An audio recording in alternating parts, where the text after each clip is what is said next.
हरे कृष्ण दोस्तों, मैं हूं अनुज शर्मा। वृंदावन में एक संत थे, ठाकुर जी के अनन्य भक्त। बहुत पहले की बात है। बांके बिहारी से बातें करते थे, आराधना करते थे, पूजा करते थे, भोग लगाते थे। दिन रात कृष्ण कृष्ण कृष्ण कृष्ण कृष्ण कृष्ण कृष्ण कृष्ण, बस यही चलता रहता था।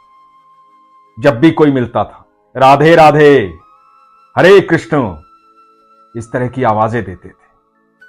बड़े अनन्य भक्त थे।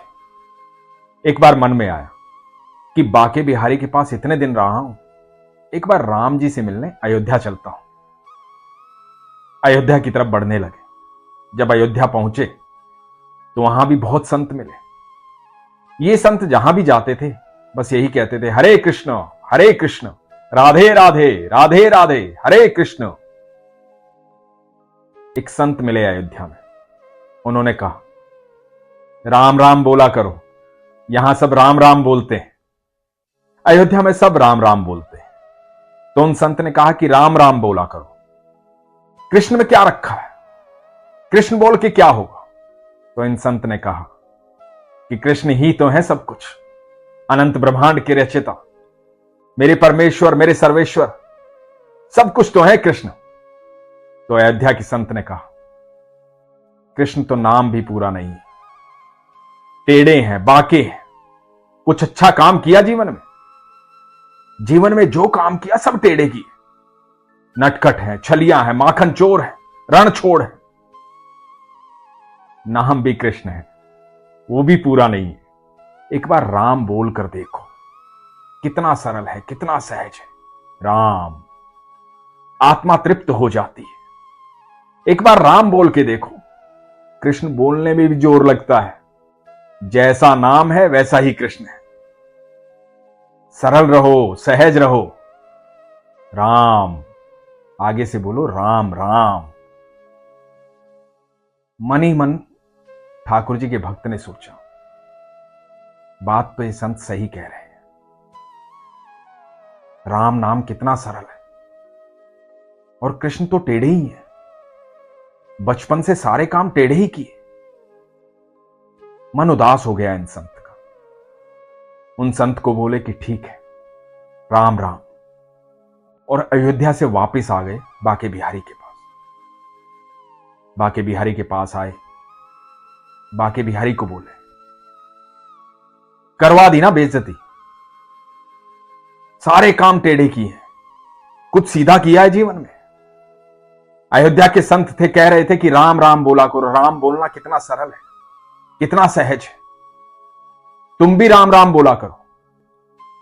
एक काम सीधा नहीं किया, सारे काम टेढ़े किए। नटखट हो, रणछोड़ हो, छलिया हो, वस्त्र चुरा लेते हो, सब काम टेढ़े किए। बहुत बेइज्जती महसूस हुई। ये बताने आया हूं कि यहां से जा रहा हूं, राम जी के पास रहूंगा, अब नहीं रहूंगा यहां। कुछ भी सीधा नहीं किया तुमने।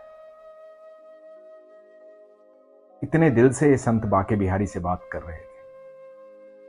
बांके बिहारी से रहा नहीं गया। और ये सच है, ठाकुर जी या तो जीवन में आते नहीं, और जब आ जाते हैं तो भक्त कितना भी दूर जाना चाहे वो ठाकुर जी से दूर नहीं जा सकता। ठाकुर जी उसे जाने नहीं देते। वृंदावन से कोई निराश होकर कभी आया नहीं है, और जो गया है वो ठाकुर जी का हो गया है। वो रह रह करके याद करता है अपने ठाकुर को।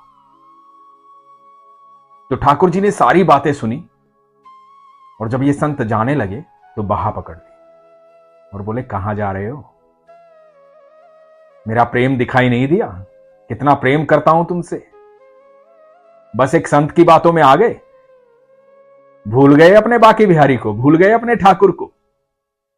सारी जिंदगी तो कृष्ण कृष्ण करते रहे हो। ये संत भी हठी थे, बोले कि छोड़ो अब मेरी बात, अब जा रहा हूं यहां से, राम राम बोलूंगा। कृष्ण भी कहां मानने वाले थे।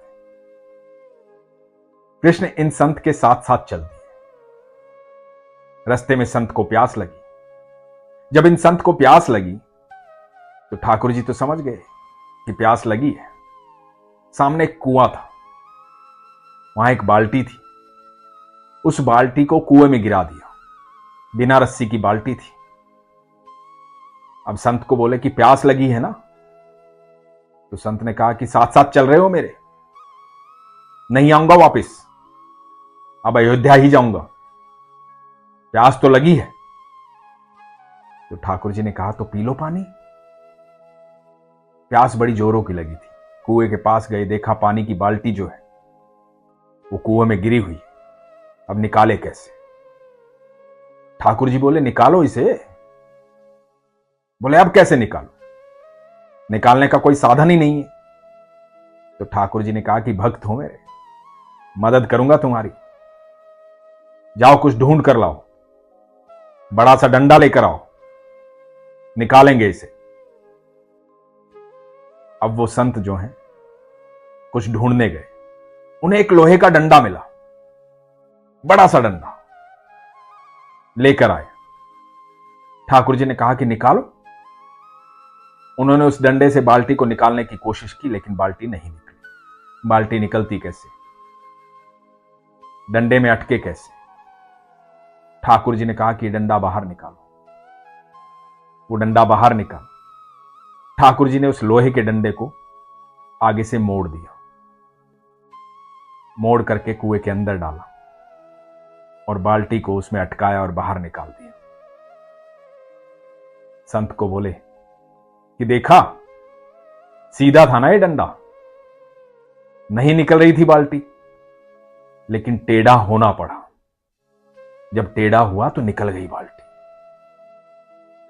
इसीलिए मैं टेढ़ा हूं, सीधा नहीं हूं। और राम भी तो मैं ही हूं। जब मेरे भक्त सरल होते हैं, सहज होते हैं, सीधे होते हैं, उनके लिए हमेशा मैं राम होता हूं। और जब मेरे भक्तों के साथ कोई गलत करता है, मेरे भक्तों को परेशान करता है, मेरे प्रेमियों को दुखी करता है, तो मैं सबके लिए टेढ़ा हो जाता हूं। इसीलिए मैं टेढ़ा हूं। जब सरलता और सहजता की जरूरत पड़ती है तो मुझे राम रूप में देखना, और जब टेढ़े होने की आवश्यकता पड़े तो तुम्हारा ठाकुर तुमसे दूर नहीं है। तुम्हें कभी हारने नहीं देगा, घबराने नहीं देगा, डरने नहीं देगा, पछताने नहीं देगा। जो एक बार मेरी शरण में आता है हमेशा के लिए मेरा हो जाता है, मेरा सबसे प्रिय हो जाता है। फिर उसके लिए मैं सारे नियम तोड़ सकता हूं, मैं कुछ भी कर सकता हूं। इसीलिए कृष्ण टेढ़े हैं, इसलिए कृष्ण सीधे नहीं है। कृष्ण रण छोड़ है, कृष्ण माखन चोर है, कृष्ण नटखट है, कृष्ण छलियां है, कृष्ण प्रेमी है, कृष्ण संपूर्ण है, अनंत ब्रह्मांड के रचयिता है। आप जो कुछ भी देखना चाहें श्री कृष्ण के भीतर देख सकते हैं। सरलता भी, सहजता भी, प्रेम भी और टेढ़ापन भी। इसलिए कभी घबराना मत, कभी डरना मत। बचपन में जब यशोदा मैया पूजा करती थी तो नन्हे से कृष्ण कहते थे, मैया मैं ही तो हूं जय जय, किसकी पूजा कर रही हो? राधा रानी को कहते थे, मैं ही तो हूं राम, तुम राम की पूजा कर रही हो, मैं ही तो हूं राम। बचपन से नटखट रहे हैं हमारे कन्हैया, हमारे ठाकुर। लेकिन यह सच है, जब भी उनके भक्तों पर मुसीबत आती है, जब भी कोई उन्हें परेशान करता है, तो कृष्ण पल भर में टेढ़े हो जाते हैं। कृष्ण जितने सीधे हैं, जितने सरल हैं, उतने ही कठिन भी हैं। और मैं तो कृष्ण के भक्तों से एक ही बात कहता हूं, उनकी जो मुस्कुराहट है ना, वो मुस्कुराहट हमें देना चाहते हैं। वो हमेशा यही कहते हैं, तुम निश्चिंत रहो, चिंता करना तुम्हारा काम नहीं है, चिंता करना मेरा काम है। इसलिए ठाकुर जी के भक्त हमेशा मुस्कुराते रहते हैं, खुश रहते हैं। जो ठाकुर जी पर विश्वास करता है, यकीन मानना उनके सारे संकट दूर हो जाते हैं, क्योंकि दुख थर थर कांपता है मेरे कन्हैया के सामने। कोई कष्ट आ नहीं सकता है जहां ठाकुर जी होते। इसलिए हमेशा कहता हूं, अपने विश्वास को मजबूत रखिए, अपना ख्याल रखिए। हरे